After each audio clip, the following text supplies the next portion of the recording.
राम राम हरे हरे, हरे कृष्ण कृष्ण कृष्ण हरे हरे, हरे राम राम राम हरे हरे, हरे कृष्ण कृष्ण कृष्ण हरे हरे, हरे राम राम राम हरे हरे, हरे कृष्ण कृष्ण कृष्ण हरे राम राम राम हरे हरे, हरे कृष्ण कृष्ण कृष्ण हरे हरे, हरे राम राम राम हरे हरे, हरे कृष्ण पुंडलिक वरदर विठ्ठल श्री ज्ञानदेव तुकार, पंढरीनाथ महाराज की जय, माऊली ज्ञानेश्वर महाराज की जय, सच्चिदानंद सद्गुरु श्रीपाद बाबा की जय, सच्चिदानंद रामदास बाबा की जय, सब संतन की जय. पहा, आज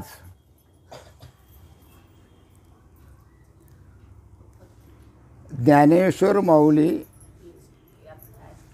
यांच्या संजीवनी समाधीचा सोहळा आणि उत्पत्ती एकादशी, बरोबर आहे. हे सर्वजण या ठिकाणी आपण त्या निमित्तानं आल्यामुळे आपल्याला सर्वांना आजच्या शुभेच्छा. तर आज मागच्या वेळेला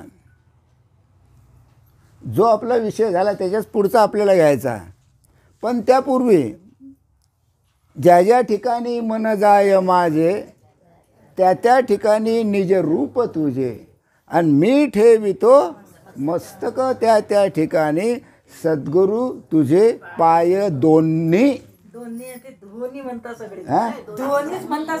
दोन्ही पाय दोन्ही, बरोबर आहे. सद्गुरूला वंदन करून त्यांच्याच मार्फत मी आज या प्रवचनाला सुरुवात करतो आहे. तर मागच्या वेळेला जो विषय झाला त्याच्या पुढचा विषय, त्याच्या अगोदरची थोडी पार्श्वभूमी अशी की या त्रिगुणाच्या साम्यावस्थेला ईश्वराची उन्मनी अवस्था असं नाव आहे. हे मागच्या वेळेला झालेलं होतं. साम्यावस्था म्हणजे काय? साम्यावस्था म्हणजे ब्रह्मा विष्णू महेश उत्पत्ती स्थिती लय, ब्रह्मा विष्णू यांची जी साम्यावस्था आहे, बरोबर आहे, त्याला उन्मनीय अवस्था असं नाव आहे. कारण त्या अवस्थेमध्ये साम्यावस्था का, तर त्या अवस्थेमध्ये गुणाचा क्षोभ नसतो. त्या ठिकाणी गुणच नसतात. कारण ते त्रिगुणाची जी साम्यावस्था आहे ईश्वराची, ही त्या ब्रह्मस्वरूपाशी एकरूप झालेली असते, बरोबर आहे. परंतु त्याला काय म्हणायचं, तर साम्यावस्था. या अवस्थेमध्ये गुणाचा क्षोभ नसल्यामुळे जगाची निर्मितीला सुरुवात झालेली नसते. जगाची निर्मिती त्यावेळेला होत नाही, कारण अवस्था कोणती असते, ते साम्यावस्था. म्हणून ईश्वर जागा नसतो. ईश्वर जागा नसतो म्हणजे काय झालेलं असते, ईश्वर जागा नसतो. ईश्वर जागा असतो का नसतो? ईश्वर जसं जागा असतो का नसतो? ईश्वर तर जागा आहे की आहेच ना, पण तो ईश्वर त्या ब्रह्मस्वरूपाशी एकरूप झालेला असतो. मग तो जागा आहे की झोपला? बोला, तुम्ही जागे आहे की झोपले? जागे आहे, बरोबर आहे. रात्री जरी सुसुप्ती अवस्थेमध्ये असले तरी जागे आहे की झोपले? जागेच आहे, बरोबर आहे. म्हणून ईश्वर त्या वेळेला जागा नसतो. म्हणून तो तुर्येत राहतो. कुठे राहतो तो? तुर्येत राहतो. तुर्यावस्था, जागृती, स्वप्ने, सुसुप्ती या तीनही अवस्थांच्या पलीकडे जी तुर्यावस्था आहे, आत्मस्वरूप, त्या अवस्थेमध्ये राहतो. कारण ही गुणसाम्यावस्था ब्रह्माच्या अधिष्ठानावर राहते. मी त्या त्रिगुणाच्या साम्यावस्थेला उन्मनी का म्हणतात, तर ते गुणसाम्यावस्था त्या ब्रह्माच्या अधिष्ठानावर राहते. कारण त्याला अधिष्ठान कोणाचं आहे? ईश्वराला अधिष्ठान कोणाचं आहे? ब्रह्माचं आहे. तेव्हा तिला महामाया हे नाव प्राप्त होते. त्यावेळी तिला महामाया म्हणतात. अधिष्ठान मात्र ब्रह्माचं. बरोबर आहे. तिघांची साम्यावस्था. बरोबर आहे. महामाया शुद्ध सत्वगुणाची असते. मी मागच्या वेळेला सांगितलं की जी महामाया आहे शुद्ध सत्वगुणाची आहे. शुद्ध सत्वगुण म्हणजे त्यामध्ये कोणत्याच प्रकारचं सत्वरजतम जे खालच्या परिस्थिती म्हणजे जे अविद्या आहे, अज्ञान आहे, हे त्या ठिकाणी मुळीच नसते. जे अज्ञान आहे, जे अविद्या आहे, ज्या कल्पना आहे, जे जग आहे, हे त्यावेळेला तिथं त्या महामायेच्या ठिकाणी शुद्ध सत्वगुण असतो. आणि तिला रजतमाच्या अभावामुळे, शुद्ध सत्व असल्यामुळे ती क्रियाशीलता नाही. कारण ती कशी आहे? महामाया कशी आहे? शुद्ध सत्वगुणाची आहे. शुद्ध सत्वगुणाची आहे म्हणून ती माया त्या ब्रह्मस्वरूपाशी एकरूप आहे. आता समजून राहिलं काय?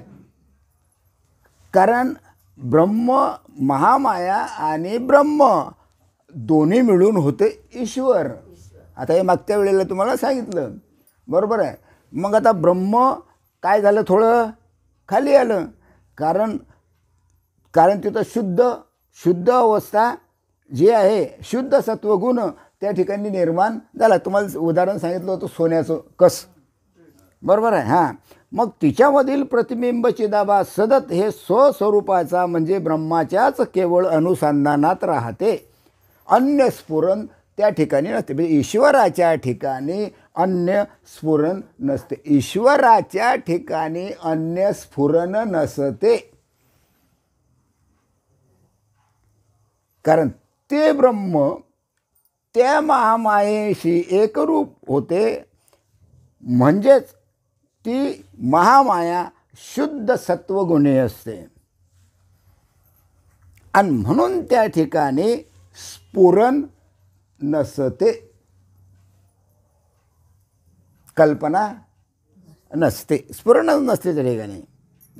मग महामायेच्या शुद्ध सत्वगुणात क्षोभ निर्माण झाला. आता वास्तविक महामाया कशी आहे? मायाचं स्वरूप कसं आहे? शुद्ध सत्वगुण आहे. मायेचं स्वरूपच शुद्ध सत्वगुण आहे. महामायाचं आपण ज्याला महामाया म्हणतो ती शुद्ध सत्वगुणी आहे. त्या ठिकाणी बळेजावपणा, त्या ठिकाणी हे जगच नाही, हे लक्षात घ्या. जगच नाही. कोणाच्या ठिकाणी? महामायेच्या ठिकाणी. कारण ती शुद्ध सत्वगुणी आहे. बरोबर आहे. पण ज्या वेळेस या महामायेचा शुद्ध सत्वगुणामध्ये क्षोभ निर्माण होतो, म्हणजे ज्या वेळेस सत्वगुण, रजोगुण, तमोगुण हे एकमेकाशी भांडतात म्हणजे त्याच्यामध्ये काय निर्माण झाला? क्षोभ निर्माण झाला. जसं लीडर लोकांमध्ये क्षोभ निर्माण होतो एकमेकाविषयी. मी या पार्टीचा, मी त्या पार्टीचा, मी त्या पार्टीचा. म्हणजे क्षोभ निर्माण का होतो? कारण ते अलग अलग पार्टीचे असतात. बरोबर आहे.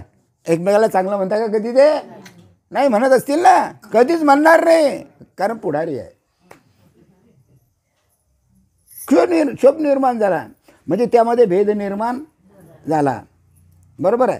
की तिच्याऐवजी जो जगताभास दिसू लागतो, जगत भ्रम दिसू लागतो, तेच तिचे विवर्त स्वरूप परावर्तन होय. त्याचं विवर्त स्वरूप तो एक प्रकारचा काय आहे? भ्रम आहे. साधकाच्या दृष्टीने विचार केला तर आता या ठिकाणी सर्व कोण आहे? साधक आहे. मलकापुरातला काय कोणी एखादा आहे का? मलकापुरातला हैदराबादला, मुंबईतला, दिल्ली हैदराबादचा आहे का कोणीच नाही. कुठलं आहे? सर्व कोण आहे? साधक. मग साधकाच्या दृष्टीने विचार केला तर मी ब्रह्म हे महाकारण शरीर, मी ब्रह्म आहे हे महाकारण शरीर म्हणजेच महामायेचं स्वरूप आहे. महाकारण शरीरामध्ये महाकारण शरीर हे महामायेचं स्वरूप असते. म्हणजे ज्या वेळेस आम्हाला अवस्था होते, अष्टसात्विक भाव निर्माण होतो, त्यावेळेस ते शरीर कोणतं असते? महाकारण. महाकारण शरीर असते ते. बरोबर आहे. मग हे महाकारण शरीर कोणाचं झालं? महामायेचं झालं. बरोबर आहे. हे गोष्ट कोणाविषयी आहे? फक्त साधकाविषयी. बाकीचा संबंध नाही, जगाचा संबंध या ठिकाणी नाही. पुन्हा सांगतो, लक्षात घ्या. साधकाच्या दृष्टीने विचार केला असता मी ब्रह्म हे महाकारण शरीर म्हणजे महामायेचे स्वरूप आहे. महामायेचं स्वरूप आहे महाकारण देह. आणि महाकारण देह हे शुद्ध सत्वगुणी आहे. म्हणून ते महाकारण शरीर हे महामायेचं स्वरूप आहे. म्हणून ते काय म्हणते की मी ब्रह्म आहे. कारण मी जरी महाकारण शरीर असली, कोण म्हणते? हा, कळलं. बरोबर आहे. तरी मी त्या ब्रह्मस्वरूपाशी एकरूप आहेच. चमच्याचा कळलं? हां. हे कोणाच्या दृष्टीनं? साधकाच्या दृष्टीनं. साधकाची साधना करणारी सूक्ष्म जी अंतःकरण वृत्ती आहे. आता आपण साधना करतो, आपण नामस्मरण करतो, तर तुमच्या आतमध्ये असलेली जी अंतःकरण वृत्ती आहे, जी वृत्ती आहे, जे संकल्प विकल्प आहे, जे विचार आहे, नाही काय, मग ही वृत्ती पहा, जर वृत्तीच नसली, वृत्तीच शिल्लक नसली, बरोबर आहे, तर तो झाला ब्रह्म. लक्षात राहील. कारण ब्रह्मस्वरूपाच्या ठिकाणी वृत्तीचं नाही. बरोबर आहे. पण साधकाची साधना करणारी जी सूक्ष्म अंतःकरण वृत्ती असते, मन इकडे तिकडे भटकते, इकडे जाते तिकडे जाते, येते जाते, दिवसभर संकल्प विकल्प सुरूच असतात. पण ही अंतःकरण वृत्ती जेव्हा सोहमला घट्ट पकडून ठेवते, ऐकून घ्या, अंतःकरण वृत्ती सुरू आहे, अंतःकरण वृत्ती सुरू आहे.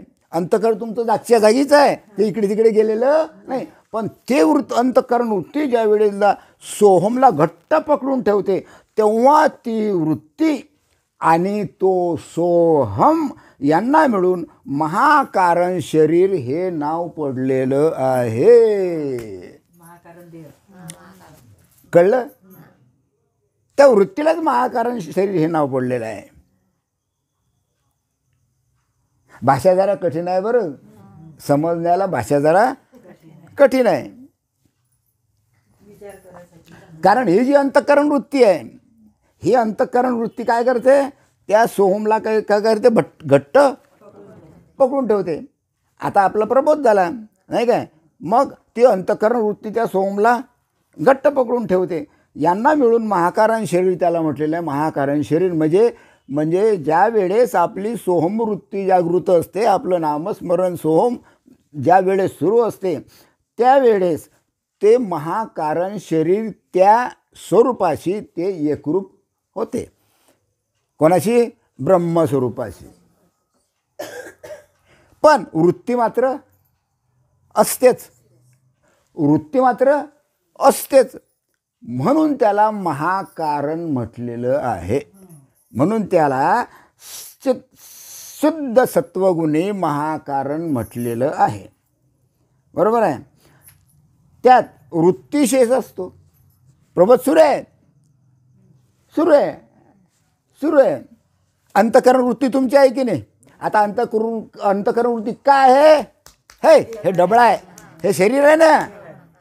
मग तुमची अंतःकरण वृत्ती चालूच राहणार आहे रात्रंदिवस. कोणीही असो, साधू असो, संत असो, ऋषी असो, मुनी असो, जपी असो, कोणीही असो, तुमची अंतःकरण वृत्ती चालूच राहणार आहे. मग त्यात हा जो वृत्ती लेश असतो, म्हणजे थोडीशी वृत्ती शिल्लक असते, थोडीशी वृत्ती शिल्लक असते, त्यावेळे ते शरीर महामायेचे ठरते. महामायेचे ठरते. अरे महामाया आहे म्हणून ब्रह्म आहे. हे शरीर म्हणजे महामाया, ब्रह्म म्हणजे आतमध्ये असलेलं आत्मतत्व. आता कळून राहिलं साध्या भाषेत. मग ते शरीर कोणाचं ठरते? महामायेचं. नावच काय त्याचं? शरीर. मग हे शरीर महामायेचं ठरते. बरोबर आहे. कारण ते अंतःकरण वृत्ती काय करते? त्या सोमवृत्तीला चिटकून राहते, घट्ट चिटकते. मग ते महाकारण शरीर झालं. समजलं ना? हां, पुढे चालतो.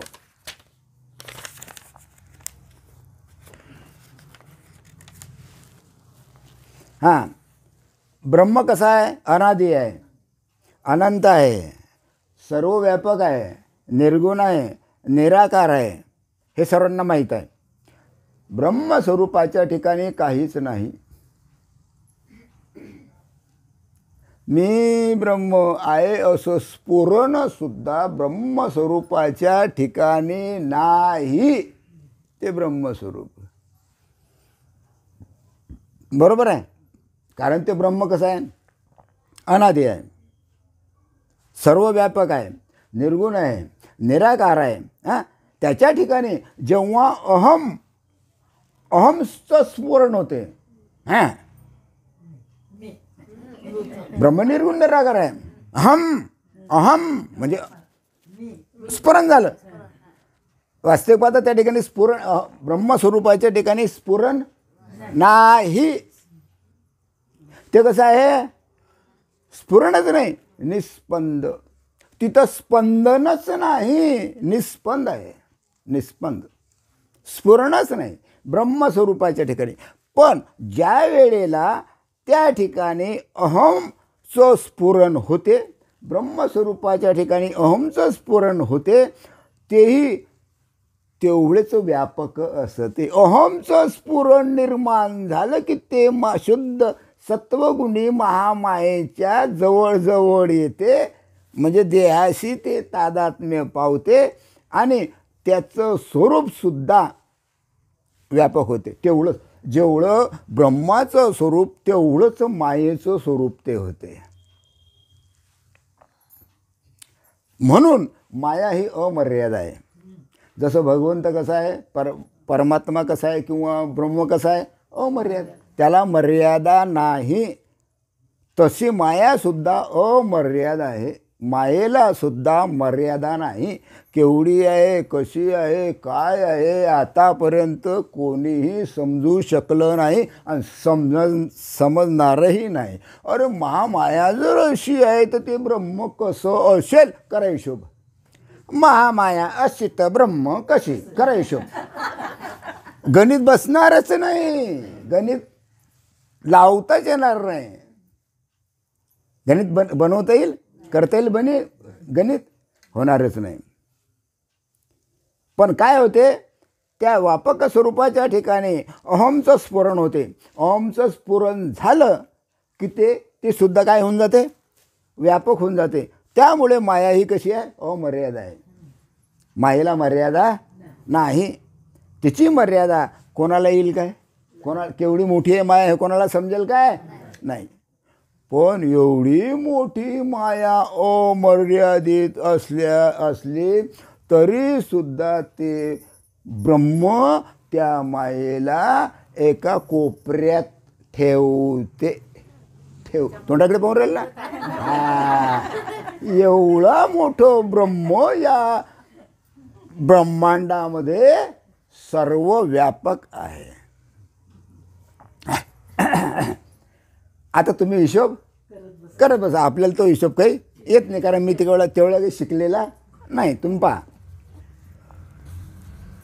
मग मायेचं स्वरूप जाणण्याचा प्रयत्न करणाऱ्याने तिचीही व्याप्ती लक्षात घेऊन आता मग समजते माया कशी आहे, मायेचं स्वरूप कसं आहे. बरोबर आहे.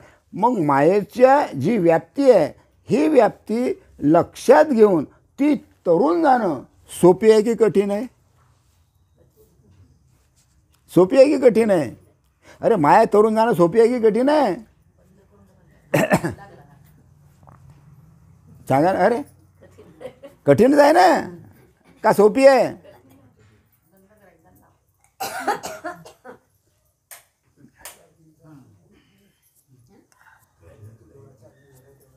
आता काय मिची मिची करू राहिले? हां झालं, जमलं. हां हां मग तिकडे ऐकू येतं ना? ऐकू येत म्हणजे इकडे समोर बसा ना. हां, मायेचं स्वरूप जाणण्याचा प्रयत्न करणाऱ्याने तिची व्याप्ती लक्षात घेऊन ती तरुण जाणे कठीण आहे हे समजून असावे. म्हणजे प्रत्येकानं समजायचं की बाबा रे माया ही अतिशय कठीण आहे, तरुण जाणं फार कठीण आहे, ते सर्वांना जमत नाही. माया तरुण जाणं सोपी गोष्ट नाही. तिचा अघटित प्रभाव असा आहे. मग मायेचा प्रभाव कसा? जी मुळात नाही तिच्यामध्ये द्वैत निर्माण करते, जी मुळात नाहीच तिच्यामध्ये भेदभाव निर्माण करते, द्वैत निर्माण करते. वास्तविकता जग नाहीच, बरोबर आहे. पण या मायेनं काय तयार केलं? भ्रम निर्माण केला. कशाचा? द्वैताचा. हे तुम्ही आहे, हे तुम्ही आहे, पुरुष आहे, स्त्री आहे, हे आहे, ते आहे, समाज आहे, देश आहे, काय काय काय काय विश्व आहे, जग आहे, जे काय असेल नसेल ते भ्रम निर्माण करते. कोण? माया. बरोबर आहे. हां, मग तिचा प्रभाव असा आहे की ती मुळात नाही, वास्तविकता मुळात नाही, पण द्वैताचा भ्रम निर्माण करते, द्वैत दाखवते. अशी माया खतरनाक आहे. पण तरी एका दृष्टीनं ती माया कशी आहे? चांगली आहे. अरे माया आहे, प्रकृती आहे, देह आहे, म्हणून तुम्ही त्या ब्रह्मस्वरूपाशी एकरूप होऊ शकता. म्हणजे माया चांगली आहे की वाईट आहे? हा, म्हणून आपल्या सत्संगात माया येऊन बसते.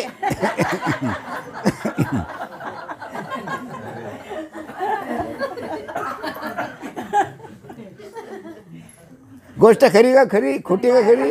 हा हा, चांगली आहे म्हणूनच येऊन बसली माया. बरोबर आहे.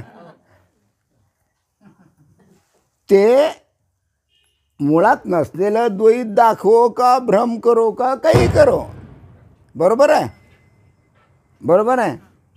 पण मायेशिवाय ब्रह्मस्वरूपाची प्राप्ती होऊ शकत नाही. मायेशिवाय आपल्या ठिकाणी असलेलं द्वैत जाऊ शकत नाही. बरोबर आहे. मग अनन्याध्यासामुळे ब्रह्माची सत्यता मायेत आणि मायेची नामरूपे ब्रह्मात बसू लागतात. ब्रह्माची सत्यता मायेत, ब्रह्माची सत्यता मायेत आणि मायेची जी नामरूप आहे ती त्या ब्रह्मात बसू लागतात. आता हे समजून घेण्याकरता एक सोपी पद्धत सांगतो. मायेचं जे नामरूप आहे, आता तुमच्या ठिकाणी जेवढे काही देह आहे हे कोणाचे आहे? हे काय आहे? नामरूपच आहे. जेवढे देह आहे, शरीर आहेत, हे काय आहे? आहे की नाही? प्रत्येकाला नाम. बरं आहे का नाही? प्रत्येकाला रूप आहे का नाही? पहा, कोणी कसं, कोणी कसं, कोणी कसं, कोणी कसं, आहे की नाही? आहे की नाही? हां, मग ही मायेची जी नाम आणि रूप आहे, हे मायेची नाम रूप त्या ब्रह्मामध्ये भासू लागतात, ब्रह्मात भासतात. ब्रह्म आहे म्हणून मायेची नामरूप आहे. ब्रह्मामुळे नाही काय आम्हाला नामरूप ब्रह्मात दिसू लागतात. अध्यस्त मायेला अधिष्ठान, कारण या मायेला अधिष्ठान कोणाचं आहे? ब्रह्माचं. बरोबर आहे. आता ब्रह्माचीच सत्ता असल्याने मायेला अधिष्ठान कोणाचं आहे? ब्रह्माचं. मग आता ब्रह्माचीच सत्ता असल्यामुळे जर खरं विचार केला तर माया कोण आहे?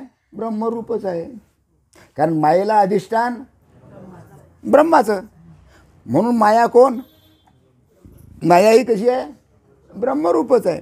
कारण माया आणि ब्रह्म अलग अलग नाही. पण तीच माया जगाला द्वैत निर्माण करते, द्वैत दाखवते, द्वैताचा भास करून देते, जग ठरवते की हे जग आहे, पहा कसे लोक आहे, कसा समाज आहे, कसा आहे. बरोबर आहे. वास्तविक आता माया ही कशी आहे? ब्रह्मरूपच आहे. कारण अध्यष्ट अधिष्ठान रूप असते. प्रत्येक अध्यस्त वस्तू ही अधिष्ठान रूप असते. कोणतीही वस्तुपात ही अधिष्ठान रूप आहे. चर असो अचर असो कोणतीही वस्तू असो ते अधिष्ठान रूपच आहे. त्याचं अधिष्ठान ब्रह्मच आहे. बरोबर आहे. म्हणून दुर्घट असणे हे मायेचं स्वरूप आहे. म्हणून माया दुर्घट आहे.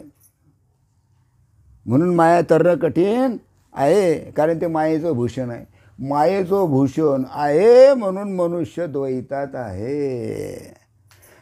अरे माया आहे ना ती, हां माया आहे ना ती. तर आपले भूषण तर दाखवणार आहे. पहा मी माया आहे.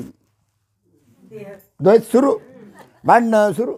हे लहान ते लहान, हे अमुक ते अमुक, संकल्प विकल्प काय मनात इकडे तिकडे हे करणं, भ्रमिष्ठा काय काय काय काय सोंग करते ही माया, हे सांगता येत नाही. कारण ते तिचे दुर्घट आहे. कधी कोणाला फसविल आणि कशी फसविल आणि काय फसविल हे मात्र सांगता येत नाही. ते मायेचं भूषण आहे. कारण तिचं कामच ते फसवणं काय आहे, तिचं काम आहे. कोणाचं? मायेचं. कारण या मायेमुळे अज्ञानाची उत्पत्ती, अविद्येची उत्पत्ती. हां आहे तर ते तर सत्वगुणीच, परंतु ती कशी आली? खाली आली.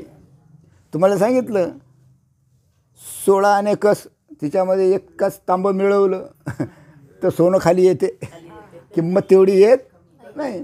बरोबर आहे. अगदी तसं आहे. कारण ब्रह्म तिच्यात व्यापून आहे. ज्याला आम्ही माया म्हणतो त्या मायेमध्ये ब्रह्म व्यापून आहे ना. कारण ब्रह्माशिवाय माया नाही असं धरा, असं समजा.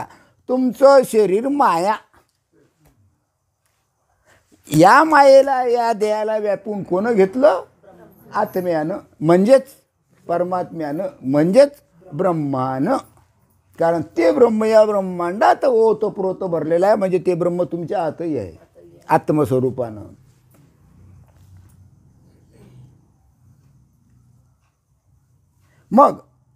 मग ब्रह्म तिच्यात काय आहे?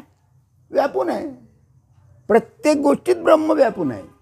चर असो अचर असो, दिसणारं असो दिसणारं नसो, काहीही कसंही असलं तरी ब्रह्म तिच्यामध्ये व्याप्त आहे. ही पोकळी आहे, काय घेणं देणं आहे पोकळीला? अरे पण या पोकळीमध्येही ब्रह्म व्याप्त आहे, लक्षात घ्या. आता आपण तर जाणून बुजून देहो आहे, मायेच्या अधीन गेलेलो आहे. हां मग या पोकळीमध्ये ब्रह्म आहे की नाही? आहे. मग आपण ब्रह्मात का पडतो? तर आपल्याला देह आहे ना. त्याच्यामुळे ब्रह्माच्या आत्मस्वरूपाचा काय पडला? आपल्याला विसर पडला. ती जेव्हा परब्रह्मात लीन होऊन राहते, ही माया आहे ना, ही माया ज्या वेळेस परब्रह्मात लीन होऊन राहते, भगवंताशी ज्या वेळेस ते एकरूप होऊन राहते, तेव्हा ती ब्रह्मरूप झाल्याने तिला माया या नावाने म्हणता येईल का नाही म्हणता येणार? तिला माया म्हणता येईल का नाही म्हणता येईल? काय म्हणता येईल? माया म्हणता येईल का नाही म्हणता येणार? नाही म्हणता येणार. हां नाही म्हणता येणार असं उत्तर आहे. नाही म्हणता येणार. बरोबर आहे ना. नाही म्हणता येणार. कारण परब्रह्मात जेव्हा ती माया लीन होऊन राहते, तेव्हा तिला माया या नावानं संबोधताच येणार नाही. कारण ती माया त्या ब्रह्मस्वरूपाशी एकरूप होत होते, म्हणजे मायाचं ब्रह्म होते. तिथं माया शिल्लक राहतच नाही, काहीच राहत नाही, काहीच राहत नाही. काय रे आता तुम्ही माया माया माया माया का म्हणता? हे हे हे हे आहे म्हणून. बरोबर आहे, बरोबर आहे की नाही? म्हणून माया म्हणता. आणि हेच नसलं तर त्या स्वरूपाशी एकरूप आहे. हां, मग मग जेव्हा परब्रह्मात लीन होऊन राहते तेव्हा ती ब्रह्मस्वरूप झाल्याने तिला माया या नावाने संबोधताच येणार नाही. म्हणजे माया या नावानं तिला म्हणताच येणार नाही की माया आहे, कारण ती स्वतःच ब्रह्मरूप झालेली आहे. वास्तविक जे घडतच नाही ते घडल्यासारखे वाटते, जे घडत नाही पण घडल्यासारखं वाटते. घडत नाही, ब्रह्मस्वरूपाच्या दृष्टीनं माया नाही, कधी घडणेच नाही, पण घडल्यासारखं वाटते, जग दिसते. पहा पहा पहा पहा, भ्रम निर्माण झाला, वृत्ती निर्माण झाली, कल्पना निर्माण झाल्या, द्वेष निर्माण झालं, द्वैत निर्माण झाला, नाही काय? वास्तविक पाहता जे घडतच नाही ते घडल्यासारखं वाटते. हां, अरे घडतच नाही, ब्रह्म घडतच नाही, पण ते घडल्यासारखं वाटते. कोणामुळे? मायेमुळे. बरोबर आहे. अशी अघटित घटना पट्टी अशी माया मग आपला पराक्रम दाखवते. मग ज्यावेळी ते अघटित घटना घडते ना त्यावेळी ते आपला पराक्रम दाखवते की हां मैं भी कुछ कम नहीं, माया म्हणते. देख लेंगे आगे की आगे, कोण म्हणते? माया म्हणते.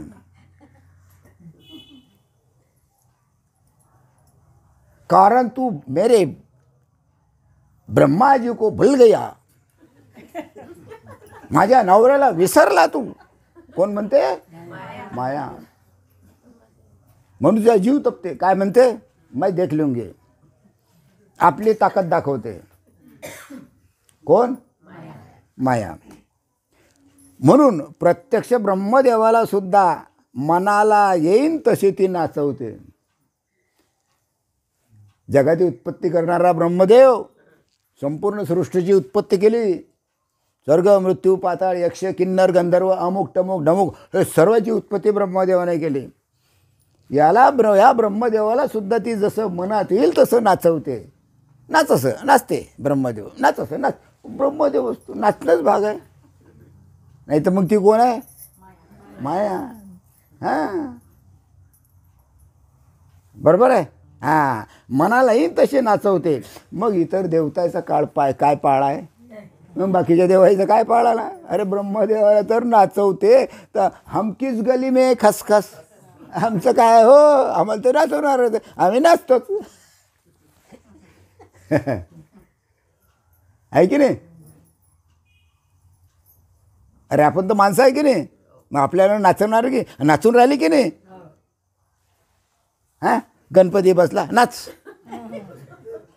हां, ते काय देव बसता नाच. लग्न लागलं नाच. काही असले नाच. हां हां, कोण नाचवते?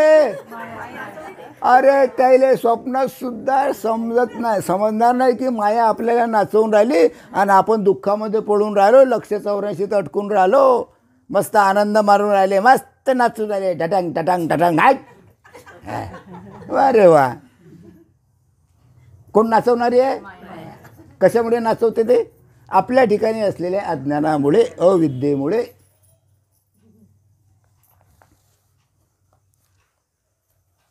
हां, मग आपल्याला जर नाचवते तर मग देवायचं काय पाळाला तिथं? त्याला नाचवणारच आहे. हे लक्षात घे की सृष्टीचा जो नियंता, संपूर्ण सृष्टीचा नियंता प्रत्यक्ष ईश्वर सुद्धा, ज्याला आम्ही सृष्टीचा नियंता म्हणतो तो ईश्वर, हा सुद्धा मायेच्या अधीन असतो. ईश्वर सुद्धा मायेच्या अधीन आहे. आता आली पंचायत. ईश्वर हा मायेच्या अधीन असतो. आता ईश्वर कोणाला म्हणतो हा एक प्रश्नच आहे. काय ईश्वर आता इथे प्रत्यक्ष ईश्वर सुद्धा मायेच्या अधीन. आता ईश्वर मायेच्या अधीन कसा राहील सांगा बरं तुम्ही? नाही, तुम्हीच सांगा. ईश्वर मायेच्या अधीन कसा राहील?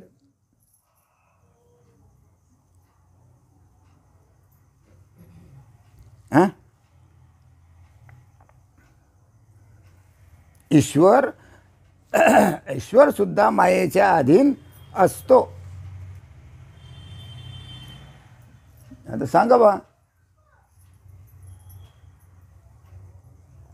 तो ईश्वर का झाला? का झाला ईश्वर? कोणामुळे झाला ईश्वर? हा, माया मध्ये कोण, ब्रह्मामध्ये कोण घुसलं? माया. ब्रह्म अधिक माया बरोबर झाला ईश्वर. नाही काय? पण ताकद कोणाची? मायेची. बरोबर आहे. मग हा ईश्वर सुद्धा मायेच्या अधीन आहे. बांधल्या गेला ना तो. तो जसं म्हणीन, ते जसं म्हणीन तसे याला माहीत बांधल्या गेला. चालावं लागते, कारण त्याला इलाज नाही. असे मायेचे महात्म्य आहे. याला महात्म्य म्हणतात मायेचं. हां, हे श्रेष्ठ शिष्या, वास्तविक माया असण्याचा संभव नाही. चिदबी मेरी पडबी मेरी. वास्तविकता तसं पाहिलं तर माया नाहीच. कारण काय? माया असण्याचा संभवच नाही. माया नाहीच. कारण ब्रह्म एकमेव आहे, भेदशून्य आहे, निर्गुण आहे, निराकार आहे. पण तरीही ती सतासत विलक्षण अनिर्वचनीय अशी भासते. ब्रह्म हे निर्गुण निराकार आहे, परंतु माया काय करते? सतासत भासवते. सतासत विलक्षण अनिर्वचनीय भासवते. म्हणजे कसं? सतही तीच म्हणते, असतही तीच म्हणते. ते म्हणते मी सतही आहे, मी असतही आहे. म्हणजे सत आणि असत दोन्ही बाजू चालवते कोण? माया. बरोबर आहे. वास्तविकता ब्रह्म निर्गुण आहे, काही घेणदेण नाही. तुम्ही काही करा, खा प्या उठा बसा, पाप नाही पुण्य नाही, गरीब नाही श्रीमती, कोणाला देत नाही घेत नाही, पाप देत नाही, काहीच करत नाही ब्रह्म. आणि सर्व खेळ कोणाचे? मायेचे. कारण सत आणि असत या विलक्षण अनिर्वचनीय अशीच भासते. म्हणून ती मिथ्या का होईना, पण भासल्याशिवाय राहत नाही. खोटं काय असे ना, पण मात्र ती भासवतेच. हां, कारण माया अनिर्वचनीय आहे. म्हणजे काय? अनिर्वचनीय आहे असा प्रश्न आहे की माया अनिर्वचनीय आहे. तर त्याचं उत्तर असं की त्याने तुझे सहजपणे समाधान होईल असं मी सांगतो. की बाबा माया अनिर्वचनीय आहे म्हणजे काय? अनिर्वचनीय कशाला म्हणतात? तर असा विचार कर की ब्रह्माला मी ब्रह्म आहे हे स्फुरण झाले नसते तर त्याच्या स्वरूपात काही उणीव झाली असती काय? विचार करा. ब्रह्माला मी ब्रह्म आहे असं जर स्फुरणच झालं नसतं तर त्या ब्रह्माच्या स्फुरणात किंवा ब्रह्माच्या स्वरूपात काही उणीव राहिली असती काय? अरे हो म्हटलं तरी ब्रह्म, नाही म्हटलं तरी ब्रह्म. मग मी ब्रह्म आहे असं जरी त्याला स्फुरण झालं नाही तरी त्याच्या स्वरूपात काही उणीव नाही ना. ते आहेच ना जसंच्या तसंच. या ब्रह्मांडात ओतप्रोत भरलेलं ब्रह्म. हो म्हणा का? नाही म्हणा. मग काही उणीव झाली असती काय? हां, स्फुरणामुळे वाढले आणि न स्फुरणामुळे कमी झाले असते असं काही आहे काय? किंवा स्फुरण आलं नाही काय ब्रह्म आहे, स्फुरण वाढलं किंवा कमी झालं, हां ब्रह्म आहे किंवा नाही, ब्रह्म आहे किंवा नाही असं वाटलं असतं काय? नाही. कारण मुळात ब्रह्म जसंच्या तसंच आहे, त्याचं काहीच होऊ शकत नाही. स्फुरण असो का काही असो. म्हणून स्फुरणरूप माया जे आपल्या ठिकाणी स्फुरण निर्माण होते ती स्फुरणरूप जी माया आहे ही कल्पित आहे, ही कल्पना केलेली आहे, ही खोटी आहे, ही नाहीच मनानं विचार केलेला आहे तो की स्फुरणरूप माया ही कल्पना आहे. कल्पना आहे. वास्तविकता माया नाहीच. मानली म्हणून आहे. नाही तर ती नाही, ती कल्पना आहे, कल्पित आहे माया. आणि माया ही कल्पित आहे. म्हणून म्हणून हे जे विश्व आहे हे सर्व कल्पनामय आहे, सर्व कल्पनेचे खेळ आहे. जगात माया हे कल्पना रूप आहे. माया ही कल्पित आहे म्हणून जगसुद्धा कल्पनामय आहे. आता तुम्ही इथं बसले, कोणी माझ्याकडे पाहून राहिले, कोणी इकडे तिकडे पाहून राहिले, टकोऱ्यात कल्पना चालू आहे की नाही, विचार चालू आहे की नाही? हां, चालूच आहे ना. हां, कारण माया कशी आहे? कल्पित आहे. कारण मायाच कल्पना आहे. मायाच जर कल्पित आहे तर मग बाकीचा प्रश्नच येत नाही. हां, मग असे तुम्हीच कल्पित नाही, संपूर्ण जगच कल्पनामय आहे. बरोबर आहे. आणि विश्वनियंता ईश्वरही कल्पनातीलच आहे. जो जगत नियंता, विश्वनियंता जो ईश्वर आहे हा सुद्धा कल्पनेतीलच आहे. घ्या. हे बा, माया कल्पित 1, त्याच्यामुळे विश्व कल्पित 2, आणि त्याच्यामुळे ईश्वरही कल्पितच आहे. किती झाले? 3. सर्व कल्पित आहे, सर्व कल्पित आहे. फक्त ब्रह्म तेवढ कल्पित नाही. फक्त ब्रह्मच कल्पित नाही. ब्रह्म जसंच्या तसंच. तसंच आहे, तसंच आहे. युग झाले, महायुग झाले, प्रलय झाले, महाप्रलय झाले, बाबा काहीही झालं, साऱ्या जगाचा ब्रह्मांडाचा सत्यानाश झाला तरी ब्रह्म हे मात्र जसंच्या तसंच आहे.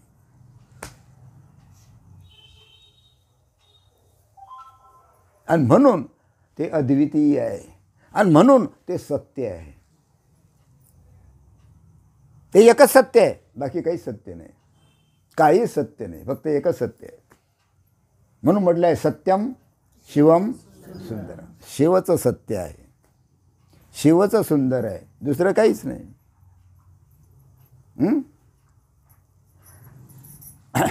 जे नाहीच, जे मिथ्या आहे, जे खोटी आहे, जी नाहीच, त्याला काय अर्थ आहे? त्याला काय अर्थ आहे? बाप दादे गेले, बापाचा बापाचा बापाचा बापाचा बापाचा बाप गेला. बरोबर आहे. काय अर्थ आहे? काय अर्थ आहे? मग ते मिथ्या होते, मिथ्या होते म्हणून गेले. मग काय गेलं? फक्त त्याचं शरीर गेलं. आणखी काय गेलं? मिथ्या शरीर गेलं, आणखीन काय गेलं? अरे ब्रह्म तर जसंच्या तसंच आहे, आत्मस्वरूप तर जसंच्या तसंच आहे. मग बापाचा बापाचा बापाचा बापाचा बापाचा बापाचा बापा,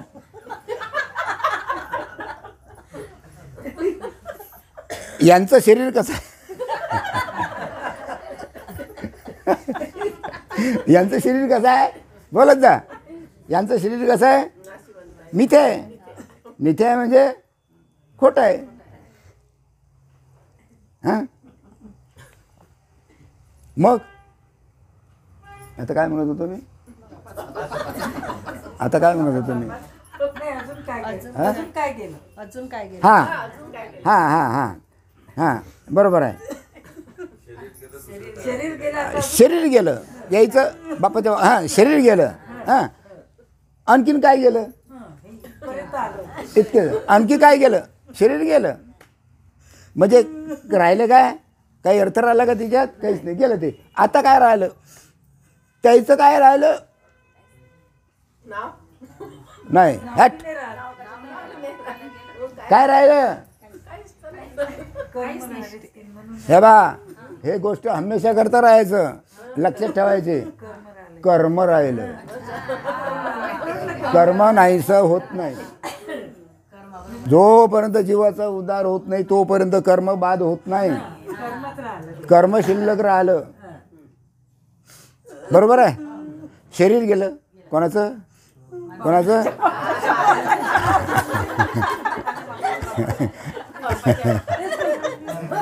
म्हणता तेवढं कोणाचं नाही.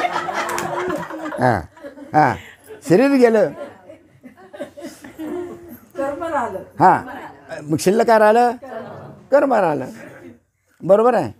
ते खऱ्याप्रमाणे भासत असले तरी तो भासच. बरोबर आहे. आकाशात ढगांच्या नाना प्रकारच्या आकृती तयार होतात. बरोबर आहे.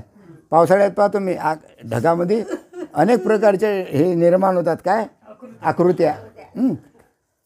बरोबर आहे. आणि शेवटी काय होतात? विरून जातात.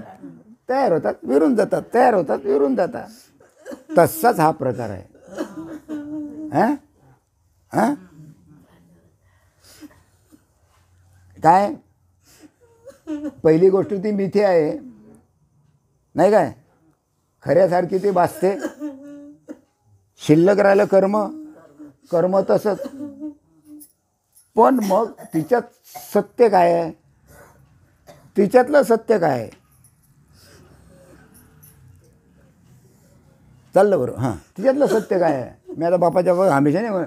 तिच्यातलं काय सत्य आहे? हां हां ब्रह्म हां आत्मा. तिच्यातला आत्मा सत्य आहे. आत्मा जसाच्या तसाच आहे. कधी बापाच्या कितीही हे केलं तरी तिच्यामधला आत्माच सत्य आहे. हे लक्षात ठेवा. आत्मतत्व जसंच्या तसंच आहे. तेच सत्य आहे. बाकी सर्व गेलं. कळून राहिलं काय? हां मग अगदी याच पद्धतीनं आकाशात ढग येतात. आले की जिरून जातात. पुन्हा येतात. पुन्हा जिरतात. पुन्हा तसाच हा प्रकार आहे. आले गेले आले गेले आले गेले आले गेले आले गेले सुरू. हां ढगच आहे म्हणतो आपण. हा ढग आहे. एका ढगच आहे. अरे अरे हे तर विरणारच आहे. राहणार थोडीच आहे. हां त्याचप्रमाणे ब्रह्मरूप आकाशात. आकाश कोणतं? आकाशाला काय म्हटलेलं आहे? ब्रह्मरूप आहे. ब्रह्मरूप का म्हटलं? तिथं आकाशाला कवेत घेते. आकाशात कळेवर घेते. पण आकाशापेक्षा मोठं काहीच नाही. म्हणून ब्रह्मरूप आकाशात मायारूप ढग निर्माण होतात. ब्रह्मरूप आकाशात मायारूपी ढग निर्माण होतात. आणि हा नामरूपात्मक खेळ भासतो. हा नामरूपात्मक खेळ भासतो जगाचा. जगाचा कारण ती कोणाच्या अधिष्ठानावर आहे? ब्रह्माच्या. विश्व कोणाच्या अधिष्ठानावर आहे? ब्रह्माच्या अधिष्ठानावर आहे. तेव्हा सांख्यांनी ब्रह्माला पुरुष नाव दिलं. म्हणून सांख्य शास्त्र आहे ना. म्हणून सांख्यशास्त्र आहे ना. या सांख्यशास्त्रानं ब्रह्माला पुरुष हे नाव दिलं. आता तुम्ही जर ज्ञानेश्वरी पाहिली किंवा गीता पाहिली तर अनेक नाव आहे ब्रह्माला. क्षत्रज्ञ आहे नाही का. अक्षर आहे. त्याच्यानंतर पुरुष आहे. पुरुषोत्तम आहे नाही काय. अशा प्रकारे अनेक नावं. ब्रह्म आहे. परमात्मा आहे. हां अशा प्रकारे अनेक नावं कोणाला आहे? ब्रह्माला आहे. मग म्हणून ब्रह्माला पुरुष म्हटलेलं आहे. पुरुष हे सुद्धा ब्रह्माचंच नाव आहे. सांख्यांनी ब्रह्माला काय म्हटलेलं आहे? पुरुष. त्याचे वर्णन ज्ञानेश्वरीत आहे. सांख्यांनी ब्रह्माला पुरुष नाव दिले आणि मायेला प्रकृती. म्हणजे पुरुष आणि प्रकृती म्हणजे क्षर आणि अक्षर. क्षत्र आणि क्षत्रज्ञ. वाचा ज्ञानेश्वरी. हां वाचली तर. नाही तर मग काय आहे. बरोबर आहे. हां मग ही जी मायारूप प्रकृती ही मायारूप प्रकृती आहे. ही प्रकृती त्या पुरुषाची शक्ती आहे. प्रकृतीत पुरुषाची शक्ती आहे. मला सांगा, तुम्ही आणि तुमच्यामध्ये असलेली ताकद एक की अलग? 10 किलोचं वजन घेतलं आणि उचललं बरोबर आहे. कशामुळे उचललं? तुमच्यामध्ये शक्ती होती म्हणून उचललं. पण कोणामुळे उचललं? हातामुळे? तुमच्यात जे आहे आत्मा, त्याच्यामुळे. मग तो आत्मा झाला पुरुष. हा, आणि ही झाली शक्ती. म्हणजे ही शक्ती कोणावर आधारित आहे? आत्म्यावर. म्हणजे माया कोणावर आधारित आहे? ब्रह्मावर. ते तुम्हाला समजाय करता आपल्या शरीराहून तो विचार घ्यायचा. म्हणजे पुढचं ब्रह्म आणि माया कळते. नाही तर काय कळत. चांगल्या अच्छकायले बंदी जिंदगी गेली. आळंदी पंढरपूर त्याला विषय कळत नाही. काय व्हॉट इज मीन बाय माया आणि व्हॉट इज मीन बाय ब्रह्म. कशाला म्हणता काय म्हणता काही माहीत नाही. चाललं गोष्टी चांगल्या झालं कीर्तन, थोडंसं बोललं झालं कीर्तन, देवाच्या गोष्टी चांगल्या झालं पारायण, सप्ते मस्त मजेशीर सुरू आहे. का?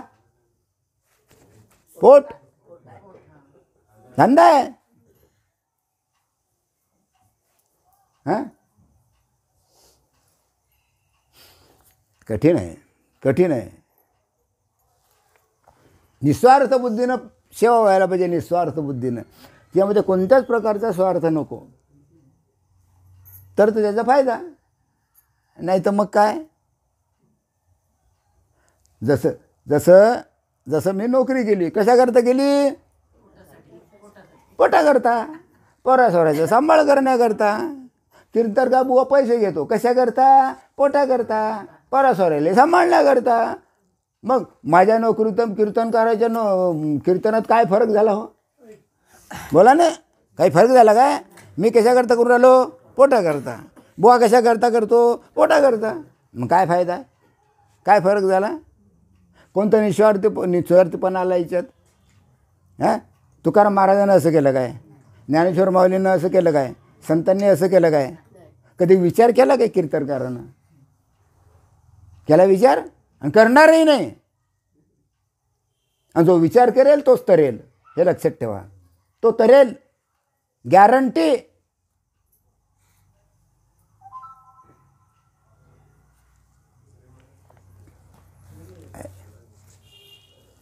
हां, मग ही मायारूप प्रकृतीच काय? पुरुषाची काय आहे ती? शक्ती आहे, ताकद आहे. शक्ती स्वतंत्रपणे शक्तिमानाशिवाय नसते. शक्तिमानाशिवाय नसते. त्याच्या आत शक्तिमान आहे म्हणजे आत्मा आहे. आणि म्हणून ती शक्ती आहे. म्हणून शक्ती पुरुषाची आहे. मग या दोघांचं नातं आहे. शक्ती आणि शिव, पुरुष आणि प्रकृती, क्षत्र आणि क्षत्रज्ञ, क्षर आणि अक्षर. या दोघांचं काय आहे? नातं आहे. हां, नातं माहीत आहे ना? नातं. हां, उदाहरण, मातीच्या गोळ्याला जसा जसा घटाचा आकार कुंभार देत जातो. चाकस्त्याने कुंभाराचं एकदा घर फिरवलं की माती ठेवली की बरोबर कुंभार काय करतो? त्या घड्याला बरोबर असं मातीचा आकार देत जातो. तसे त्या घटाच्या पोकळीत आकाश समाविष्ट झालेले असते. पूर्ण आकार दिल्यानंतर, त्या चाकावर आकार दिल्यानंतर, मातीला आकार दिल्यानंतर जे आतमध्ये पूर्ण मळकं तयार झाल्यानंतर त्या मळक्यामध्ये आकाश असते की नाही? असतेच. बरोबर आहे. ते घटात घालावे लागते काय? की नाही बा? असं करा तुम्ही. कुंभार म्हणतो मी पूर्ण मळकं तयार करतो, मग आकाश ये तिच्यात जा. असं आहे काय? असं आहे काय? हां, मळकं तयार झालं की आकाश नाही म्हणायची सोय नाही. हां, त्या घटात घालावं लागलं का आकाश? नाही, आपोआपच तयार झालं. बरं, टाळता आलं काय? टाळता येत नाही. कारण मळकं तयार झालं त्यात आकाश आहेच ना, टाळता येतच नाही. हां, अगदी त्याचप्रमाणे मायेच्या मातीचा कोणताही नामरूपात्मक पदार्थ दिसू लागला की त्याच्यामध्ये ब्रह्म आहेच. नामरूपात्मक मातीचा, हे काय माती आहे, हे काय आहे, हे माती आहे तदलोक आहे. आक्काडी लावली की खाली काय राहिली, माती. खाली काय राहिली, राख. राख कुठे जाते, जमिनीत. तिची काय होते, माती. आली कुठून, मातीतून. गेली कुठून,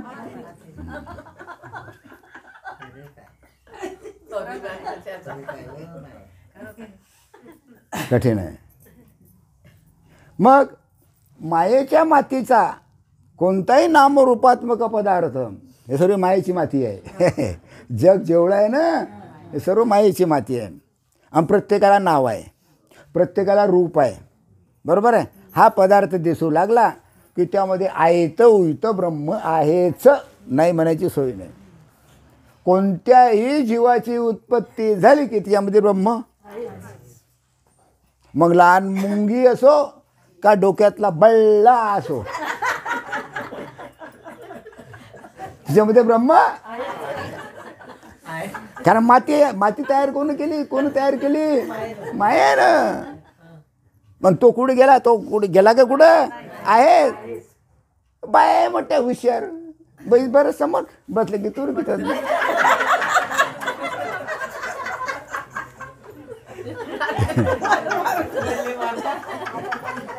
एक बसते पुढे, एक बसते मागे, आणि लागे चाललं टुचुक मारणं. बहीण लय उभा झाल्या, मी पाहते.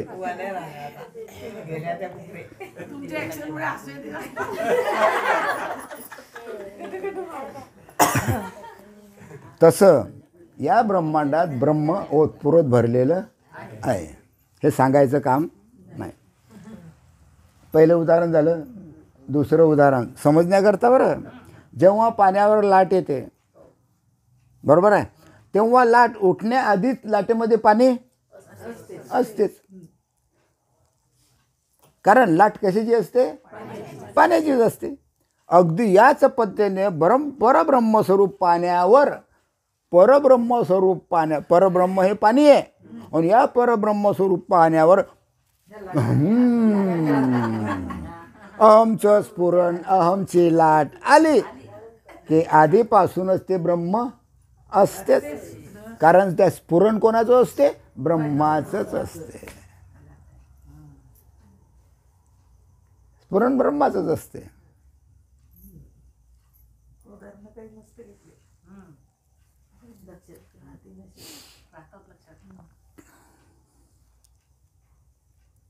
मग मायेला व्यापून राहणाऱ्या ब्रह्माला, त्याला आपण ईश्वर म्हणतो. मायेला व्यापून राहणाऱ्या ब्रह्माला, म्हणजे माया आणि ब्रह्म, हे बा, माया आणि ब्रह्म, माया आणि ब्रह्म हे एकमेकाला जर व्यापून राहिले तर मायेला व्यापून राहण्याला ब्रह्माला सगुण ब्रह्म म्हणतात. सगुण ब्रह्म आहे, सगुण ब्रह्म आहे. कारण मायेला व्यापून आहे ना ब्रह्म, मायेला व्यापून ब्रह्म आहे. मग ते सगुण ब्रह्म झालं, सगुण ब्रह्म झालं. हे काय आहे, हे काय आहे, हे काय आहे, हा, हे सगुण ब्रह्मच आहे, सगुण ब्रह्मच आहे. कारण आहे की नाही माया, ते ब्रह्म व्यापक आहे की नाही, ते तुमच्यात आहे की नाही. मग तुम्ही कोण झाले, सगुण ब्रह्म. मायेला व्यापून राहणाऱ्या ब्रह्माला सगुण ब्रह्म असे नाव असून स्फुरणा वाचून स्फुरण आलं. स्फुरण कशाने येते, मायेमुळे. स्फुरण आलं, सगुण ब्रह्म झालं. स्फुरण गेलं, जे शिल्लक राहते ब्रह्म ते निर्गुण ब्रह्म. मग तू सगुण म्हणाव की, आणि सगुण निर्गुण एक, सगुण म्हणा का निर्गुण म्हणा, ब्रह्मच आहे, ब्रह्मच आहे. मग तुम्ही सगुणही आहे निर्गुणही आहे. हां, मायेला व्यापून राहणाऱ्या ब्रह्माला सगुण ब्रह्म असे नाव असून स्फुरणावाचून, कारण ब्रह्मामध्ये स्फुरण नसते, मग स्फुरणावाचून असलेल्या ब्रह्माला केवळ निर्गुण ब्रह्म असे म्हणतात. म्हणून संत सगुण आणि निर्गुण ब्रह्म दोन्ही कसे मानतात? सारखे मानतात. म्हणजे संताच्या जवळ सगुण आणि निर्गुण ब्रह्माला भेद नाही. म्हणून म्हटलं तुझं सगुण म्हणू की निर्गुण, सगुण निर्गुण एक, भगवंतच आहे. सगुण आणि निर्गुण दोन्ही एकच आहे. मग तुम्ही कोणतंही माना, बरोबर आहे. पण प्रश्न असा आहे, सगुण भजता निर्गुण पावले आहे ना हरिपाठ. सगुणाची धाव अलीकडे, निर्गुणाची धाव अलीकडे. लक्षात आहे. त्याला सगुणातून जावाच लागते निर्गुणाकडे, तरच त्याचा फायदा. नामदेवाशी विठ्ठल बोलत होता, पण निर्गुणात पाठवायचं होतं भगवंताला. कोणाकडे पाठवलं? विसोबा केसरकडे, नामदेवाला, बरोबर आहे. मग त्याला समजलं, अरे बाबा विठ्ठलचा हा 3.5 हाताचा एवढाच नाही, तर तो सर्व व्यापक आहे. निर्गुण समजल्यानंतर, थापटणे मारल्यानंतर सर्व व्यापक आहे. मग कुत्रं आलं, तसंच गेलं तर काय तुपाची वाटी घेऊन गेला, भाकर घेऊन गेला कुत्रं, तर अरे बापा हे पोट दुखीन, हे घे मी तूप आणलं, घे काय. म्हणजे त्याच्यामध्ये बी ब्रह्म आहेत.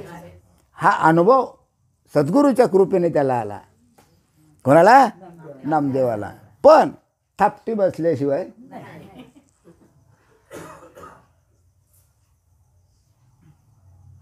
ज्ञानदेव म्हणे मी चाळे, सद्गुरूने केले कोळे, आणि माता हात ठेविता ते पुढे बीजची वाहिले. पुन्हा जन्माला यायचं कामात ठेवला नाही.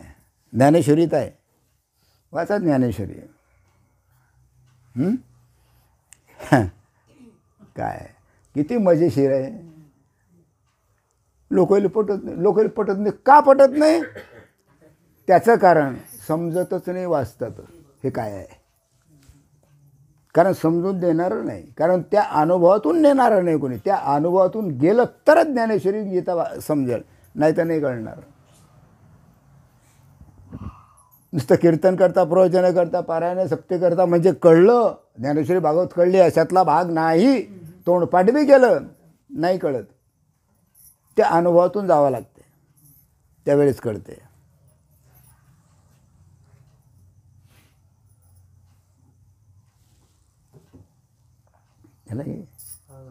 झाला एक तर झाला. मग ब्रह्मावर जेव्हा विवर्त रूप माया भासू लागते, आलं विवर्त माहीत आहे ना. हां, ब्रह्मावर जेव्हा विवर्त रूप माया भासू लागते, तेव्हा त्या ब्रह्माला सोपाधिक ब्रह्म म्हणतात. कारण ब्रह्मावर विवर्त रूपानं माया भासू लागली, म्हणून ती झालं सोपाधिक ब्रह्म. कारण त्याला मायेची उपाधी लागली, त्या ब्रह्माला मायेची उपाधी लागली. आणि माया ही कल्पित आहे. ब्रह्माला मायेची कल्पित उपाधी लागली. त्याच ब्रह्माला मायेने शबल म्हणजे मलिन केलेले ब्रह्म असे म्हणतात. माया घुसली ब्रह्मात, मलिन झाली, म्हणून त्याला काय म्हणतात? मलिन झालेले ब्रह्म म्हणतात किंवा शबल ब्रह्म म्हणतात. सगुण ब्रह्माला परमात्मा कसेही म्हणण्याची रीत असून, सगुण ब्रह्माला परमात्मा असेही म्हणण्याची रीत असून, त्यालाच परमपुरुष असे म्हणण्याची पद्धत आहे. सगुण ब्रह्माला कोणी परमात्मा म्हणते, कोणी परमपुरुष म्हणते, नाही काय, कोणी परमेश्वर म्हणतो. अलग अलग अलग अलग नाव आहे. हां, मग सगुण ब्रह्माला परमात्मा असे म्हणण्याची रीत असून, त्यालाच परमपुरुष असे म्हणतात. कारण ते सगुण ब्रह्म सगळीकडे व्याप्त आहे. आता हा परमपुरुष म्हणजे आता पुन्हा आणखीन ते त्याच्यावर आहे. आता पुन्हा आणखी कसं काय समजून सांगू तुम्हाला. पहा आता थोडक्यात, तुम्ही सगुण का निर्गुण? बरं, सगुण बरोबर आहे. सगुण काय आहे? कारण देव आहे म्हणून तुम्ही सर्वजण सगुण आहे. हे बा लक्षात घ्या, तुम्हाला देह आहे, माया अधिक ब्रह्म बरोबर. तुम्हाला देह आहे म्हणून तुम्ही सगुण ब्रह्म बरोबर आहे. आणि त्यालाच तुमच्या आतमध्ये जे आहे त्याला आत्मा म्हटलेला आहे. काय म्हटलेलं आहे? आत्मा बरोबर आहे. आणि आत्मा प्रत्येकाच्या देहात आहे म्हणून ते झालं सगुण ब्रह्म बरोबर आहे. मग तुमच्याच आतमध्ये तुम्ही सगुण ब्रह्म आहात. मग या पोकळीत नाही काय? बरं, या ब्रह्मांडात नाही काय? जेवढी मोठी पोकळी आहे ब्रह्मा विष्णू, मग काय म्हणतात, जे काय याच्यावर जेवढे आहे, जेवढं ब्रह्मांड मोठं आहे बाबा त्याचा काही अंदाज केला जात नाही. मग तिच्यामध्ये जे आहे त्याला परमपुरुष म्हणतात. जो परमपुरुष या ब्रह्मांडामध्ये व्याप्त आहे तोच तुमच्यात आहे म्हणून तुम्हाला सगुण ब्रह्म म्हणतात. ब्रह्मांडामध्ये या पोकळीत व्यापक आहे म्हणून त्याला परमपुरुष म्हणतात.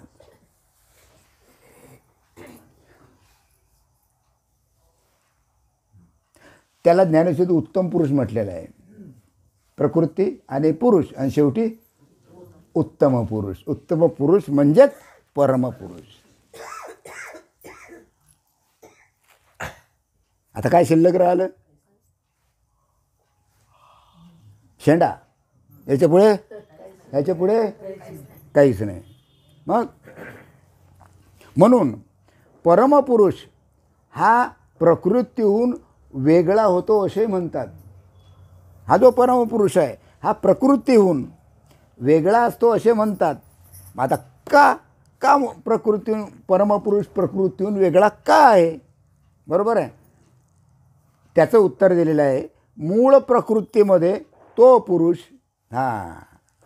समजण्याचा विषय आहे बरं, समजून घेतलं तर.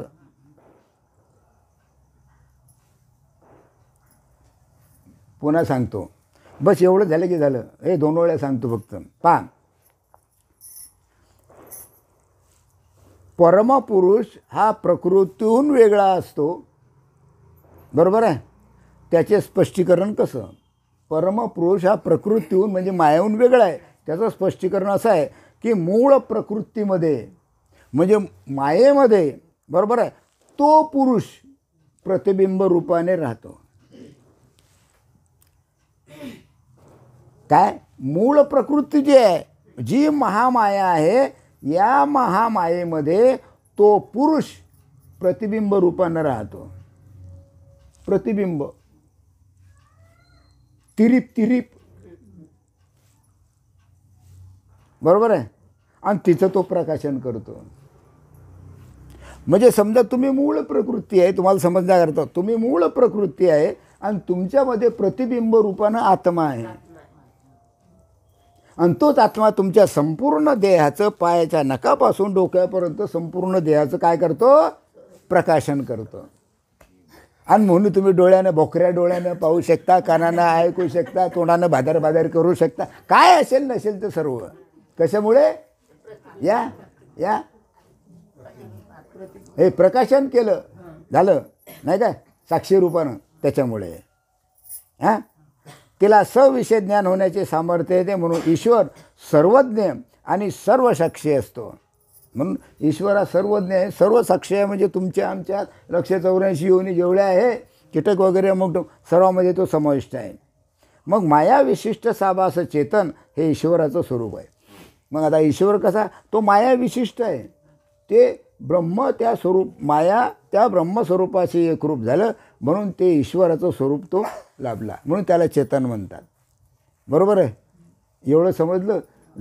जरा चिंतन करा, मनन करा, देवघेव करा एकमेकाच्या विचाराची. बरोबर आहे. तर आज आपण पहा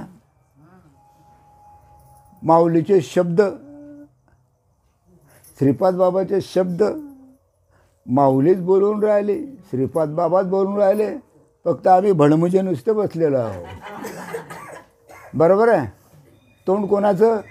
त्याचं. बोलणं कोणाचं? त्याचं. सर्व संताचंच बोलणं आहे, आपलं बोलणं नाही. बरोबर आहे. आज त्यांच्याच कृपेने इथं आपलं बोलणं सुरू आहे.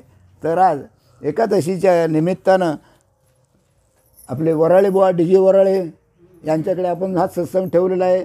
आणि सर्व सोय कोण केली? ज्योतिबाईनं, आहे का नाही? हां, नाही बसणं हे ते सर्व काही मामूली गोष्ट नाही. तर यांच्या निमित्तानं आपण सर्वजण या ठिकाणी जमलो. तर झालेली सेवा माझे सद्गुरू श्रीपाद बाबा यांच्या चरणी अर्पण करतो आणि माझे 2 शब्द संपवतो. पुंडलिक वरदे हरी विठ्ठल श्री ज्ञानदेव तुकार, पंढरीनाथ महाराज की जय, माऊली ज्ञानेश्वर महाराज की जय, सच्चिदानंद सद्गुरू श्रीपाद बाबा की जय, सच्चिदानंद रामदास बाबा की जय, सब संतन की जय.